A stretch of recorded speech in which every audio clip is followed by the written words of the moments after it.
गोविंद गोविंद गोपाल भज मन गोविंदा गोविंदा गोपाला गोविंदा गोपाला गोविंद गोविंद गोपाल भज मन गोविंदा गोविंद गोविंद गोपाल भज मन गोविंदा गोविंदा गोपाला गोविंदा गोपाला गोविंद गोविंद गोपाल भज मन गोविंदा गोविंद गोविंद गोपाल भज मन गोविंदा गोविंदा गोपाला गोविंदा गोपाला गोविंद गोविंद गोपाल भज मन गोविंदा। सभी पुण्य आत्मा पूरी एकाग्रता के साथ एक एक शब्द को हृदयंगम करें।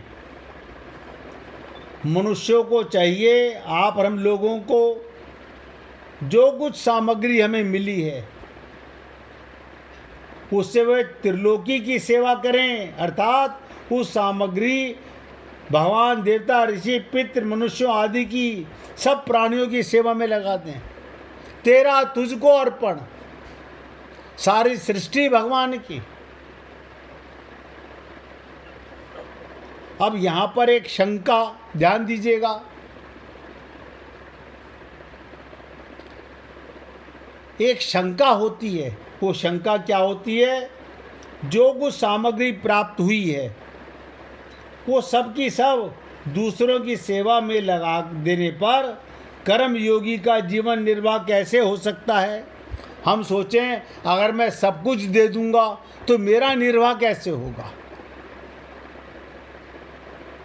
ये शंका हो सकती है और इसका समाधान भी है, ध्यान से सुनिएगा। वास्तव में ये शंका शरीर के साथ अपनी एकता मानने से, अर्थात शरीर को अपना स्वरूप मानने से पैदा होती है। आत्मा के लिए संसार की किसी वस्तु की आवश्यकता नहीं। अब आप सोचिए, आपका स्वरूप क्या है? आप आत्मा हो या शरीर हो?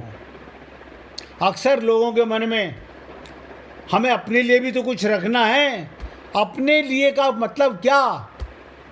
आप अपने को क्या समझते हो? शरीर समझते हो क्या? या आप अपने को आत्मा समझते हो? आत्मा को संसार की किसी वस्तु की आवश्यकता नहीं। चाय की तस्वीर ले चाहिए। ठीक है। उमाबाई जी, अपने मोबाइल की आवाज़ बंद कर लीजिए। तो जो कुछ सामग्री प्राप्त हुई है वो सब की सब दूसरों की सेवा में लगा देने पर कर्म योगी का जीवन निर्वाह कैसे हो सकता है? अब आप सोचिएगा, ये शरीर भी आप नहीं है, इसकी भी सेवा संसार की सेवा है। अब बताइए, शरीर की सेवा भी संसार की ही सेवा है, क्योंकि शरीर संसार का अंश है। वास्तव में शंका शरीर के साथ, बस सब कारण क्या है? ये शंका क्यों उत्पन्न हुई? अपने लिए तो कुछ रखें कि शरीर के साथ अपनी एकता मानने से, अर्थात शरीर को भी अपना स्वरूप मानने से ये अज्ञान पैदा होता है। परंतु कर्म योगी शरीर से अपना कोई संबंध मानता ही नहीं। अब आप सोचिएगा, कर्म योगी उसे संसार का और संसार के लिए ही मानकर उसी की सेवा में लगा देता है। मैंने कहा शरीर भी संसार का अंश है, उसकी दृष्टि अविनाशी स्वरूप पर रहती है। जो व्यक्ति अपने को शरीर मानेगा उसकी दृष्टि विनाशी शरीर पर रहेगी, और जो कर्मयोगी है, जो अपने को आत्मज्ञान जिसे हो गया है, उसकी दृष्टि सदा अविनाशी पर रहेगी। और आप लोगों ने रामचरितमानस की चौपाई बहुत बार सुनी कि आप कौन हैं? ईश्वर अंश जीव अविनाशी, अविनाशी चेतन अमल सहज सुख राशि। बताइए, इतने खूबियां आपके अंदर हैं। वास्तव में शरीर पर नहीं, जिसकी दृष्टि शरीर पर रहती है, ध्यान दीजिएगा, वही ऐसी शंका कर सकता है कि कर्म योगी का जीवन निर्वाह कैसे होगा। आप मुझे बताइए, जब बच्चा पैदा होता है, शरीर तो होता है, उसे किस बात की चिंता होती है? शरीर तो होता है, आत्मा भी होती है, उसे कोई चिंता नहीं होती। भगवान अपने आप उसकी सेवा के लिए नियुक्त कर देते हैं। जब तक योगे भोगे इच्छा, भोगने की इच्छा रहती है, तभी तक जीने की इच्छा, मरने का भय लगा रहता है। ये भोग जो है, अच्छा भोग किस चीज़ का? अपने को शरीर मानने वाला संसार का भोग करता है, और भोग इच्छा कर्मयोगी में रहती ही नहीं है। उसमें कर्मयोगी में कोई भोग की इच्छा नहीं रहती। हालांकि वो भी शरीर से संसार की वस्तुओं का उपभोग करता है, लेकिन अपने को अविनाशी चेतन आत्मा मानता है। वो तो अपने शरीर की सेवा करता है। जैसे कर्मयोगी दूसरे की शरीर की सेवा करता है, ऐसे ही वो अपने शरीर की भी सेवा करता है। उसके मन में प्रश्न ही नहीं उठता कि मेरा जीवन निर्वाह कैसे होगा। वास्तव में जिसके हृदय को, ध्यान दीजिएगा, जगत की आवश्यकता नहीं रहती, उसकी आवश्यकता जगत को रहती है। जब तक आप संसार की आवश्यकता करते हो, तभी तक आपको अपने लिए संसार की सामग्री बचा के रखनी पड़ती है। जिसके हृदय में जगत की आवश्यकता ही नहीं है, उसकी आवश्यकता जगत को रहती है, इसलिए जगत उसके निर्वाह का स्वतः प्रबंध करता है।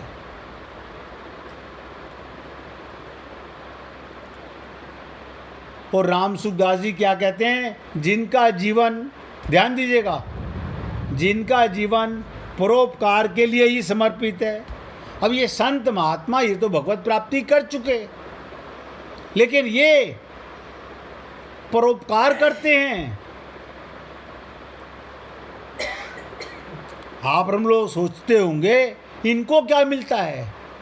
इन्हें आनंद मिलता है, क्योंकि उन्होंने आनंद को पाया है। वो आनंद को ही बांटना चाहते हैं। जिसके पास जो चीज़ होगी वो वही बांट सकता है।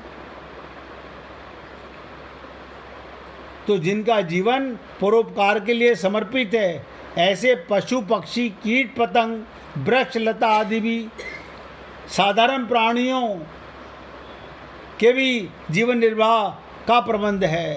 तब शरीर सहित मिली हुई सब सामग्री को प्राणियों के हित में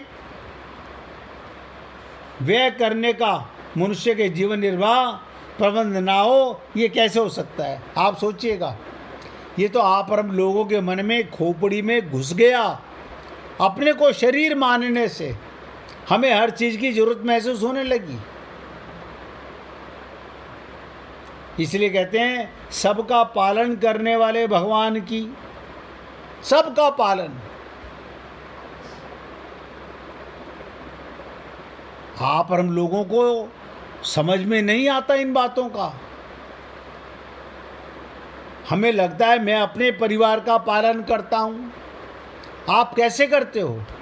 अरे मैं नौकरी करता हूँ, मैं व्यापार करता हूँ। नौकरी करने कैसे जाते हो? बिना आत्मा के नौकरी करने जा सकते हो? बिना आत्मा, बिना परमात्मा के नौकरी कर सकते हो? अगर ऐसा होता तो मुर्दे का शरीर भी नौकरी करता, मुर्दे का शरीर भी दुकान चलाता। है कोई व्यक्ति ऐसा? अगर मेरे अंदर मैं आत्मा ना हूँ, परमात्मा ना हो, मैं एक शब्द बोल नहीं सकता, आप सुन नहीं सकते।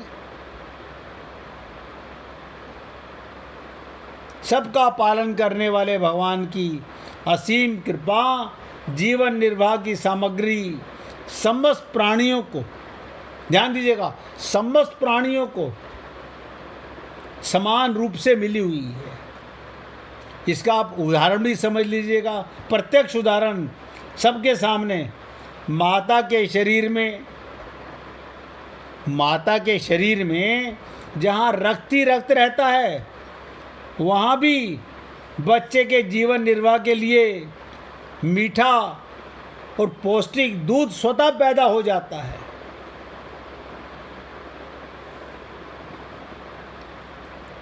अब आप सोचिए, चाहे प्रारब्ध से मानो, चाहे भगवान की कृपा से मानो, मनुष्य के जीवन निर्वाह की सामग्री उसको मिलती ही है। आप और हम लोगों को तो लगता है हम तो अपनी बेटी को ये खिलाते हैं, हम तो अपनी बहू को ये खिलाते हैं। ये जो जंगल में जानवर रहते हैं, इनको कौन क्या खिलाता है? वो भी अपने बच्चों को दूध पिलाते हैं। परमात्मा सबके पालन करने का भगवान के ऊपर ये उसकी कृपा है, वो पहले से इंतजाम करता है। इसमें संदेह, चिंता, शोक एवं विचार होना ही नहीं चाहिए। भगवान के राज्य में जब पापी से पापी, नास्तिक से नास्तिक पुरुष का भी जीवन निर्वाह होता है, तब आप सोचिए कर्म योगी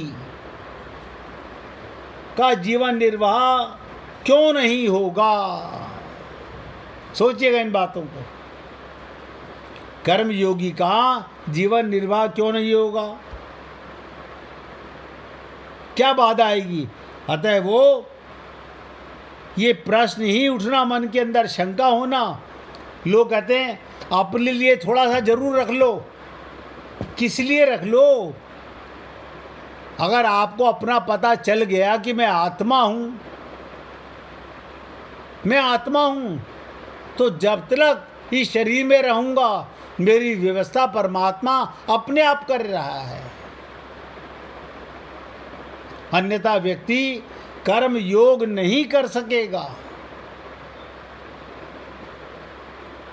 अब इस पे 2-4 लाइनें और आपके साथ बोल के आज 13वें श्लोक में बढ़ने का प्रयत्न करेंगे। ध्यान दीजिएगा, यहाँ पर जो भगवान ने कहा यज्ञ भाविता, यज्ञ से पुष्ट हुए, पूजित हुए, संवर्धित हुए, मध्य लोक में होने के कारण मनुष्य ऊपर के और नीचे के सभी लोकों में रहने वाले प्राणियों को पुष्ट कर सकता है। यानी हम बीच में हैं, मध्य में हैं, हमारे से ऊपर भी लोग हैं और नीचे भी लोग हैं। सबका हित करने के लिए मनुष्य को मध्य लोक में बसाया गया भगवान ने। इसलिए मनुष्य का कल्याण का अधिकार है।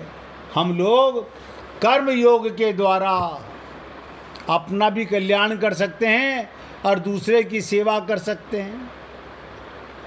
अब ये छोटी छोटी सी बातें हैं, अगर आप और हम लोग गहराई से चिंतन करें तो भगवत प्राप्ति में कोई रुकावट नहीं है। भगवान तो आज भी आपको उतने ही मिले हुए हैं जो पशु योनि में मिले होते हैं। बस इस योनि का फायदा क्या है? ये कर्म योगी है, कर्म योनि है। इस कर्म योनि में व्यक्ति कर्म योग करके भगवत प्राप्ति सरलता से कर सकता है। बहुत सरलता से हम अपना कल्याण कर सकते हैं, बशर्ते स्वार्थ की भावना, आसक्ति की भावना हमारे अंदर समाप्त हो जाए। जब तक ये जीव स्वार्थ और आसक्ति में लिप्त रहेगा, कर्म तो करेगा लेकिन कल्याण नहीं कर पाएगा।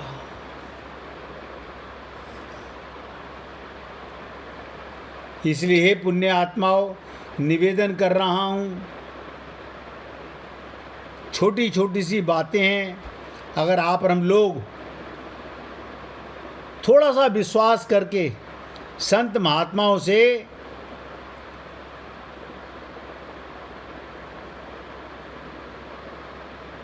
ये समझने का प्रयत्न करें, आपका ये शरीर सेवा के लिए मिला है, भोग के लिए नहीं मिला। एक छोटी सी लीला सुनिएगा, उसके बाद 13वें श्लोक की चर्चा करेंगे। एक बार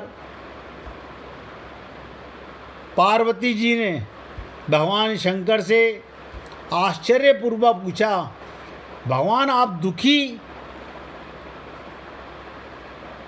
दुखी व्यक्ति को अधिक दुख देते हैं, ये क्या कारण है? भगवान दुखी व्यक्ति को अधिक दुख देते हैं और जो सुखी होता है उसे अधिक सुख, क्या कारण है? कारण तो बताइए। शंकर जी ने कहते हैं कि मेरे साथ इस पृथ्वी पर भ्रमण के लिए चलो। शर्त ये रखी कि वहाँ हम दोनों मनुष्य रूप में धारण करके रहेंगे और इस तरह मानव स्वरूप धारण करके दोनों एक गांव में डेरा डाल लिया। शंकर और पार्वती ने संध्या काल का समय, शंकर भगवान ने कहा हम यहाँ मानव रूप में आए हैं तो यहाँ के नियमों का पालन हमें करना होगा, सो मैं जब तक भोजन सामग्री लाता हूँ तब तक आप चूल्हे की व्यवस्था कर लीजिए। पार्वती जी तुरंत गईं, जर्जर हो रहे मकानों से कुछ ईंटें लाकर चूल्हा तैयार किया और ये होते ही भगवान शंकर प्रकट हो गए। पार्वती ने पूछा, आप तो कुछ भी लेकर नहीं आए, भोजन कैसे बनेगा? क्या पूछा? आप तो कुछ भी लेकर नहीं आए, भोजन कैसे बनेगा? शंकर भगवान ने कहा उसकी आवश्यकता नहीं, पहले तो ये बताइए ईंट कहाँ से लेकर आई? पार्वती ने कहा ऐसे घरों से जिनका उचित रखरखाव नहीं था, खंडर हो रहे थे। अब शंकर भगवान ने समझाया जो घर खराब थे उन्हें आपने और खराब कर दिया, अच्छे घरों से क्यों नहीं ली? पार्वती ने कहा प्रभु उन घरों में रहने वालों में रख रखाव बहुत सुंदर तरीके से किया हुआ था, वे घर बहुत सुंदर लग रहे थे, ऐसे में उनकी सुंदरता बिगाड़ना मुझे उचित नहीं लगा। तो शंकर भगवान ने प्रारंभ में पूछे गए प्रश्न का समाधान किया। इसी तर्ज पर जिन लोगों ने अपने कर्मों से जीवन को सुंदर बना रखा है, कर्मों से उन्हें कैसे दुख दिया जा सकता है? जो भी सुखी या संतोषी है उसके मूल में उनके कर्म हैं, और जो दुखी हैं और वो उनके कर्मों के कारण ही दुखी हैं। हमें भी अपने जीवन में ऐसे कर्म करने चाहिए जिससे कोई उसकी एक ईंट भी ना निकाल सके, और ये काम कतई कठिन नहीं, आवश्यकता है केवल सकारात्मक सोच की। Always think positive. अतएव जीवन में सदा सही रास्ते का चयन करते हुए केवल उसी पर हमें चलना चाहिए। या तो जीवन में किसी को गुरु धारण मत करो, और करो तो अपना मन बुद्धि उनके चरणों में समर्पित कर दो। हे पुण्य आत्माओं, निवेदन करना मेरा कार्य है, मानना ना मानना आप सब स्वतंत्र हैं। चाहें अपना कल्याण करके, कर्म योग करके भगवान के बताए मार्ग पर भगवत प्राप्ति अपना कल्याण कर सकते हैं। 1 मिनट भगवान का कीर्तन करेंगे, फिर 13वें श्लोक की चर्चा करेंगे। हरे कृष्ण कृष्ण कृष्ण